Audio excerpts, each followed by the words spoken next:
আসসালামু আলাইকুম। তোমরা সকলে ভালো আছো তো? আমি আলহামদুলিল্লাহ ভালো আছি। তো আজকে আমরা আলোচনা করব সমাজের একটা শ্রেণীবিভাগ, সেটা হচ্ছে বহুব্রীহি সমাজ। তোমাদের যে সমস্যাটা ছিল যে বহুব্রীহি সমাসের সঙ্গে যে আমাদের কর্মধারয় সমাস অর্থাৎ উপমিত কর্মধারয় সমাসের একটি শ্রেণীবিভাগ নিয়ে তোমাদের সংশয় ছিল যে উপমান এবং উপমিতর সঙ্গে স্যার মধ্যবর্তী কর্মধারয় সমাসের সঙ্গে বহুব্রীহি অর্থাৎ মধ্যবর্তী বহুব্রীহি সমাসের যে কথা পার্থক্য। তা আমি একটা ছোট্ট পিপিটি তৈরি করেছি, দেখো, আশা করি হয়তো কিছুটা তোমরা শিখতে পারবে। সকলে বোর্ডের দিকে একটু নজর দেবে। তো আজকের আলোচনার বিষয় হচ্ছে বহুব্রীহি সমাস। তো আমরা সমাস কাকে বলবো? আমরা আগের ক্লাসে বলেছিলাম সমাস কাকে বলে পরস্পর অর্থসংযুক্ত দুই বা তার বেশি পদকে এক পদে পরিণত করা হচ্ছে সমাস। আর এখানে আমরা দেখো বলেছিলাম বহুব্রীহি সমাস। আমরা বলেছিলাম কি একদিন যখন আলোচনা করেছিলাম যে পূর্বপদ এবং পরপদ, অর্থাৎ বহুব্রীহি সমাসে পূর্বপদ এবং পরপদ কোনোটাই প্রাধান্য পায় না। বলেছিলাম তো বহুব্রীহি সমাসে পূর্বপদ এবং পরপদ কোনোটাই প্রাধান্য পায় না, একটি অন্য পদ প্রাধান্য পায়। দেখো বড় থেকে লক্ষ্য করো, আজকের আলোচনার বিষয় হচ্ছে বহুব্রীহি সমাস।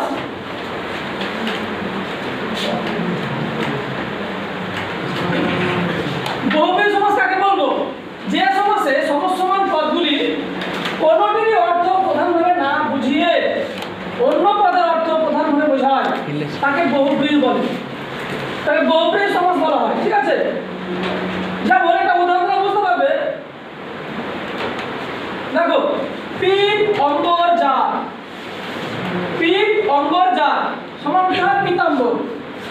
তাহলে আমরা বলেছিলাম যে পূর্বপদ এবং পরপদের অর্থ কোনোটাই প্রাধান্য পাবে না, অন্য একটি অর্থ প্রধান অর্থাৎ অন্য একটি অর্থ মানে প্রধানভাবে বোঝাবে।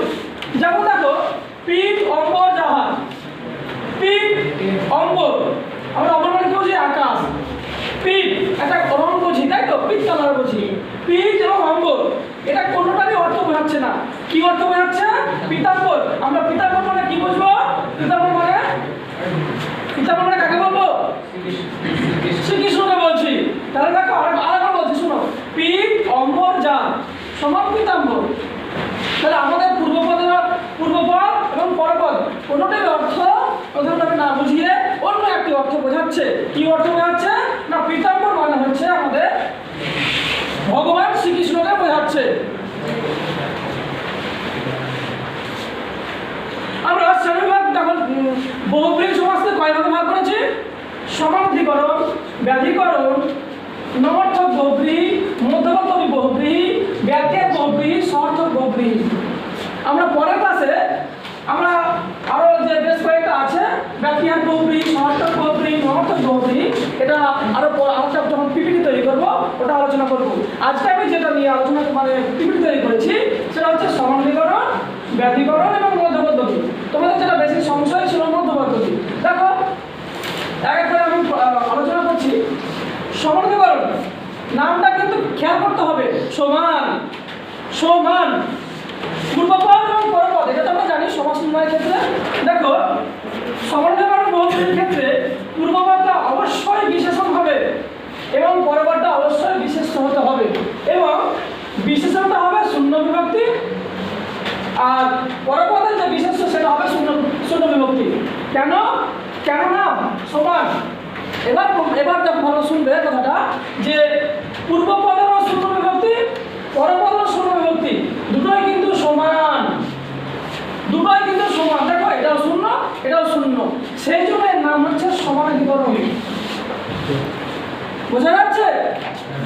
পূর্বপদের শূন্য বিভক্তি এবং পরপদের শূন্য বিভক্তি, কিন্তু পূর্বপদটা হবে বিশেষণ, পরপদটা হচ্ছে বিশেষ্য, এটাই পার্থক্য। কিন্তু বিভক্তি কিন্তু একই। তাই বিভক্তি একই হওয়ায় এই সমাসের নাম হলো সমানাধিকরণ বহুব্রীহি। যেমন দেখো উদাহরণগুলো লক্ষ্য করো। শুভ্র মুখ যার, শুভ্র মুখ যার, তাহলে শুভ্রটা কি? বিশেষণ। মুখটা কি? বিশেষ্য। শুভ্র মুখ যার কি হচ্ছে? শুভ্র মুখ।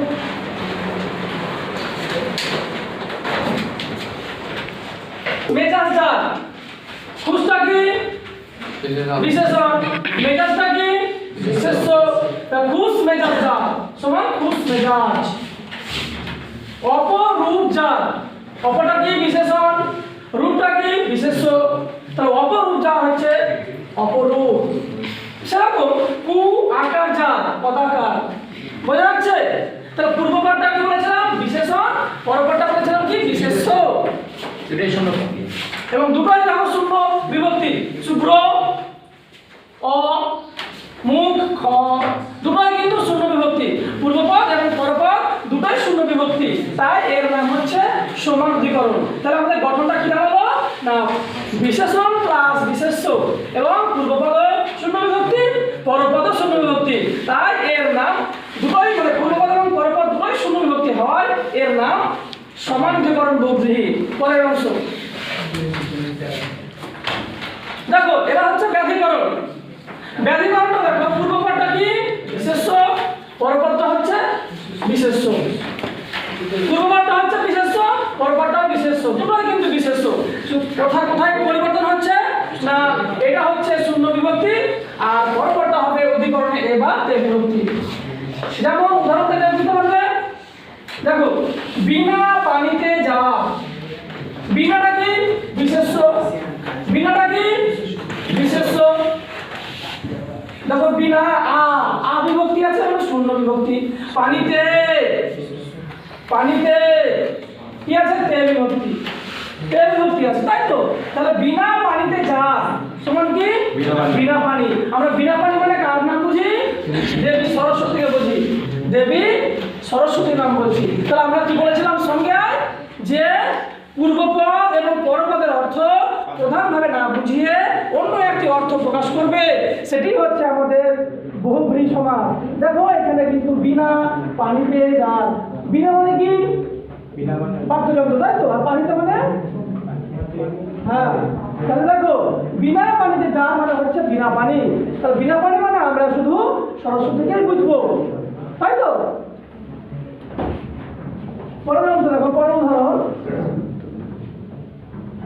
পদ্ম নাভিতে যা। অনুরূপ পদ্ম নাভিতে যা, পদ্ম নাভ। তাহলে পদ্ম বিশেষ্য,